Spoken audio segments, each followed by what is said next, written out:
Hello, আজকে এসেছি গোয়ারি এক জায়গা পাঞ্জিম জেলার সমুদ্রের সাইডে রাস্তা বেরিয়ে গেছে। সামনে যে বড় বড় জাহাজগুলো দেখতে পাচ্ছেন, এটা হচ্ছে এক ধরনের ক্লাব, যার টিকিটের মূল্য 1500 থেকে স্টার্টিং 5000 6000 পর্যন্ত হয়। কি অপূর্ব জায়গায়, একবার ঘুরে দেখুন শুধু, মস্ত লাগে।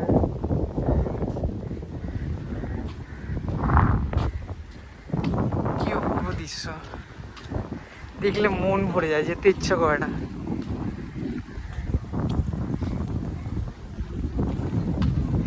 দেখুন শুধু একবার জায়গাগুলো, কি বেশ লাগছে, তাই না?